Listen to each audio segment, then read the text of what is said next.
मेरा नाम शहरोज है। मेरी उम्र 18 साल है। मेरा रंग गंदमी और नए नक्श काफी ज्यादा पुरकशिश है। मैं एक छोटे से गांव में अपने घर वालों के साथ रहता था।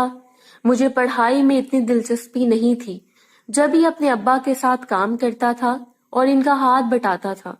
मैं जिस मोहल्ले में रहता था वहां मेरी अम्मी की बहुत ही जानने वाली रहती थी। जब भी इनकी आए दिन सहेलियां हमारे घर भी आती थी, जो कि अम्मी की हम उम्र थी, लेकिन एक आंटी अपनी उम्र से काफी ज्यादा कम लगती थी।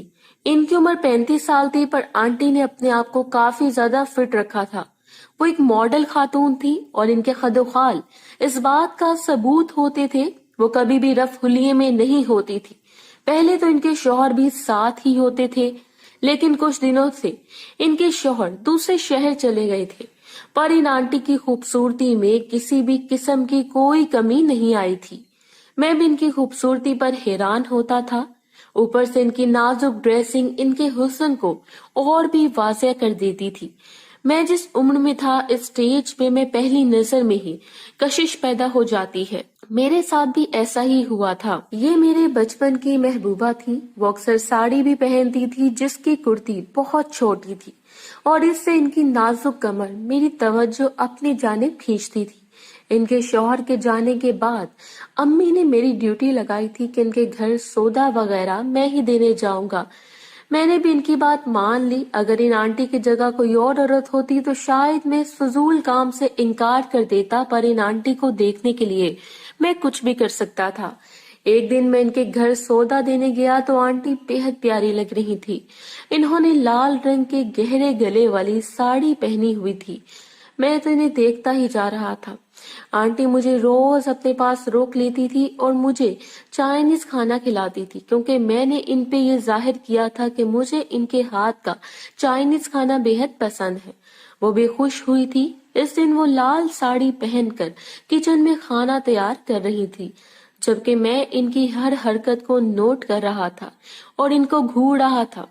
मैंने सोचा कि क्यों ना मैं भी किचन में चला जाऊं। अब मैं अपनी जगह से उठा और आंटी के पास किचन में जाने लगा। मैं अपने ही ख्याल में था और इनके साथ जाकर लग गया। जब वो मुड़ी तो इनके हाथ में चाइनीज का बर्तन मेरे कपड़ों पर गिर गया, जिससे मेरे सारे कपड़े गंदे हो गए थे।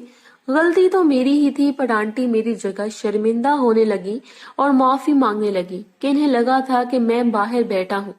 मैंने इनसे कहा कि कोई बात नहीं। आंटी ने जल्दी से मेरी शर्ट के बटन खोलने शुरू किए। मैं भी इनकी इस हरकत पर हैरान था। मुझे कोई नुकसान नहीं हुआ था, पर मेरे कपड़े खराब थे। जब आंटी ने मुझे शर्ट उतारने में मदद की, मैं इस हुलिये में आंटी के सामने बहुत अजीब सा महसूस कर रहा था। पर आंटी ने मुझे रिलैक्स किया और मेरी शर्ट धोने लगी। मैं भी आंटी को बगौर देख रहा था, क्योंकि वो इस साड़ी में झुकी हुई थी और इस वजह से इनका गला काफी वाजे हो रहा था। मेरे अंदर अजीब सा एहसास जन्म लेने लगा था। मैंने दिल में सोचा कि आंटी ने मुझे तो देख लिया है, पर मैं इन्हें ना देख सका।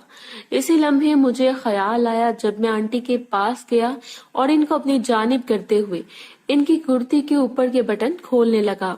वो भी हैरान थी, पर उन्होंने कोई गुस्सा न किया, बल्कि कहने लगी कि शहरोज, तुम क्या चाहते हो? मैंने इसकी कुर्ती को अलग कर दिया। जब इनका हुस्न मेरे सामने चमक रहा था, वो इसे छुपा भी न सकी। मैंने इनसे कहा कि इनकी कुर्ती भी काफी ज्यादा खराब हो गई थी, तो मैंने सोचा कि वो भी मेरी शर्ट के साथ धुल जाएगी। आंटी अब इस होलिये में अपनी कुर्ती भी धोने लगी थी। वो इतनी जोर से धो रही थी कि साथ ही वो पूरी हिल रही थी और इनकी लचक देखकर मेरे अंदर की बेचैनी बढ़ने लगी थी। कुछ देर बाद वो शर्ट इस्त्री करके सुखाने लगी थी और साथ ही कुर्ती भी खुश्क करने लगी थी।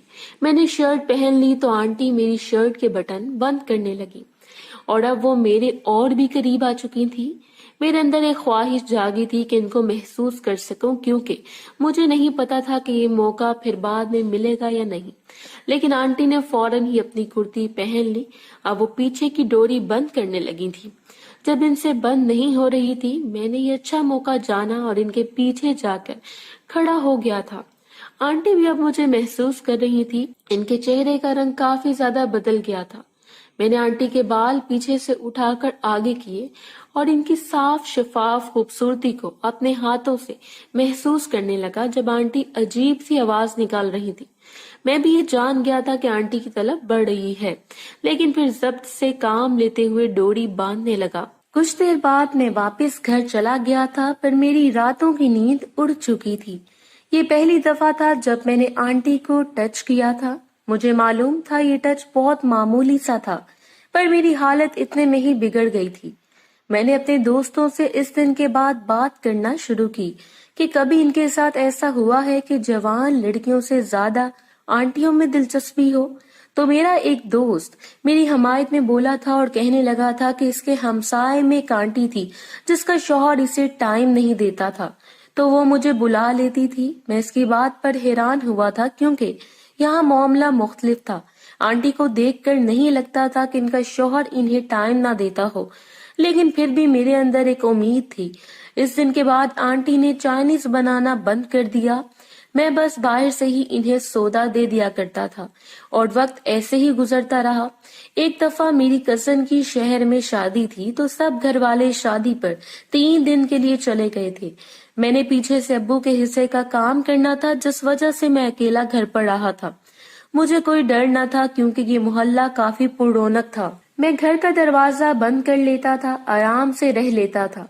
एक दिन ऐसा हुआ कि मैं जल्दी में था, जब ही मुझे घर का दरवाजा लॉक करना याद न रहा और मैंने बाथरूम का दरवाजा बंद न किया और मजे से नहाने लगा था। मुझे यही था कि घर में कोई भी मौजूद नहीं है, तो मैं खुल्लम खुल्ला नहा रहा था और साथ साथ गुनगुना रहा था। आंटी इस दिन मेरे घर आई और अंदर दाखिल हो गई। जैसे ही वो बाथरूम के सामने आई तो मुझे देखकर इनकी आंखें खुली रह गईं। मैंने अपने ऊपर साबन लगाया हुआ था, इसलिए कुछ भी ना कर सका और आंटी से आने की वजह पूछने लगा। जब वो कहने लगी कि इनके घर पानी नहीं आ रहा था, जिसकी वजह से वो मेरे घर नहाने के लिए आई हैं, मैंने आंटी से कहा कि अभी मैं पूरी तरह नहाया नहीं हूँ और मुझे इसके बाद काम पर भी जाना है। आंटी भी जल्दी में थी क्योंकि इन्हें भी वापस जाना था। इनका शौहर आने वाला था। कुछ सोचकर आंटी मुझे कहने लगी कि मैं दूसरी जानिब मुंह करके नहा लूं ताकि आंटी भी साथ नहा ले। मैं हैरान हुआ था क्योंकि बाथरूम एक ही था और इतना बड़ा न था कि हम दोनों पूरे आ जाते, पर आंटी जल्दी में मेरे साथ आ गई और तैयारी करने लगी। मैं भी दोबारा मसरूफ हो गया था। जब बाथरूम की लाइट चली गई तो हम दोनों को नजर न आया और मैं दीवार का सहारा लेने लगा, पर वो दीवार की बजाय आंटी थी। इस तरह मैं आंटी के नजदीक आ गया था। अंधेरे में बस मैं इनको महसूस ही कर रहा था, जिससे मुझे अंदाजा हुआ कि आंटी ने साबन लगाया है। मैंने अपना काम जारी रखा और आंटी सुकून भरी आवाज निकालने लगी थी। मैं ये जानता था कि कहीं दरवाजा खोलकर अंधेरा खत्म हो सकता था, पर मैंने फायदा उठाया। आंटी को अंधेरे में महसूस करने लगा। अब वो पूरी तरह से बेबस हो गई थी। इसके बाद मैं इनसे अलग हुआ और बाथरूम का दरवाजा खोल दिया। बाथरूम में बाहर की रोशनी के साथ साथ आंटी की रोशनी भी मुझ पर आया हो गई थी। मेरी आंखें झपकना भूल गई थी। आंटी अभी भी सांस ले रही थी, जैसे कोई भारी काम किया हो। मैं जल्दी से बाहर निकल आया और आंटी को नहाने दिया। आंटी भी कुछ देर बाद नहाकर मेरे रूम में आ गई थी, लेकिन मैं सुलिये में मौजूद था और जाहिर कर रहा था जिससे मुझे मेरे कपड़े नहीं मिल रहे। आंटी अपने बाल खुश करने लगी थी। इनकी खुशबू अब मुझे और भी जगा रही थी। जब आंटी कहने लगी कि मैं रुक क्यों गया था, मुझे समझ तो आ गई थी, पर अनजान बनकर इनसे पूछने लगा कि क्या मतलब। जब वो मुझे बिला झिझक कहने लगी कि जो वॉशरूम में मैं कर रहा था वो मुकम्मल क्यों नहीं किया, तो मैंने आंटी से कह दिया कि मुझे लगा था कि इन्हें वो सब पसंद नहीं आएगा, इसलिए मैं पीछे हट गया।